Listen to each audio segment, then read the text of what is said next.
дар шаҳру деҳоти Исфара тадбирҳо ҷиҳати пешгирии интиқол ва паҳншавии сироити коронавируси намуди нави COVID-19 тақвият бахшида мешаванд. Мувофиқ ба супориши ситоди шаҳрӣ оид ба пурзур намудани чораҳои зидди эпидемикӣ ва бо дар назар дошти тадбири аввалин дараҷа ва муҳими пешгирӣ аз вируси навъи нав маҳсуб шудани чораҷӯиҳои санитарию эпидемиологӣ дар осоишгоҳи Зумрад низ тадбирҳои зидди эпидемикӣ ва безараргардонӣ роҳандозӣ гардид. Дар ҷараёни он аз ҷониби кормандони маркази назорати давлатии санитарию эпидемиологии шаҳр тамоми даромадгоҳҳои осоишгоҳ, роҳраву гулгаштҳо, хобгоҳҳои истироҳаткунандагон, ошхонаву чойхонаҳо, толорҳои варзишиву фарҳангӣ, утоқҳои кори духтурон ва биноҳои табобатӣ бо маҳлулҳои махсуси тамйизкунанда ҷиҳати пешгирӣ аз паҳни бемориҳои сироятӣ ба пуррагӣ поккорӣ карда шуданд.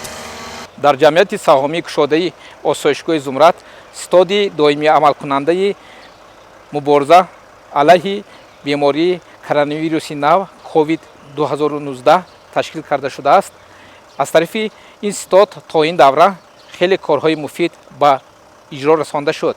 ин пеш аз ҳама таъмини ҳамаи кормандони тиб, табибон ва кормандони миёнаи тиб бо либосҳои яккаратӣ истифода мешудагӣ, дигараш дастпӯшакҳо, ниқобҳо, респираторҳо ва инчунин бо маҳлулҳои дезинфексионӣ, яъне ки бо маҳлулҳои безараркунанда аз қабили хлор, маҳлулҳои хлордор ва антисептикҳо ки пурра таъмин аст. инчунин аз тарафи кормандони тибби осоишгоҳи Зумрад то ин давра корҳои фаҳмондадиҳӣ дар байни истироҳаткунандагон бо гузарондани ҳар гуна суҳбатҳо, лексияҳо аз тарафи табибон гузаронда шуд ки оиди пешгирӣ, яъне якум навбат ин риояи гигиени шахсии истироҳаткунандагон ва кормандон мебошад.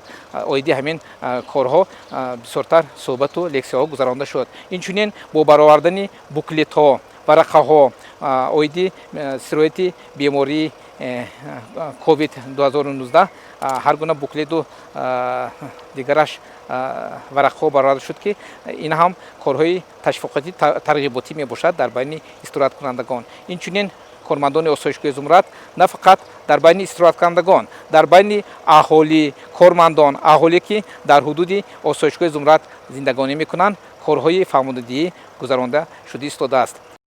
25 нафар табибон ва 45 нафар ҳамшираҳои шафқати осоишгоҳ аз курсҳои омӯзишии пешгирӣ аз паҳншавии вируси навъи нави COVID-19 гузаштаанду барои мубориза алайҳи паҳншавии ин касалии сироятӣ бо донишҳо, восита ва либосҳои ҳимоявию маводи безараргардонӣ ба пуррагӣ мусаллаҳ буда ба гурӯҳҳои тарғиботию ташвиқотӣ ҷиҳати пешбурди корҳои фаҳмондадиҳӣ шомил мебошанд. дар ин маврид онҳо бо тамоми сохтору идораҳои дахлдор дар иртиботи доимӣ буда бо расонаҳои хабарии маҳаллӣ аз қабили телевизион, радио ва рӯзномаҳо ҳамкории қавӣ доранд. ҳамчунин роҳбарияти осоишгоҳ бо дар назар дошти вазъи ба миён омада нақлиёти нави махсуси ёрии фавриро дар ҳолати омодабош қарор додааст.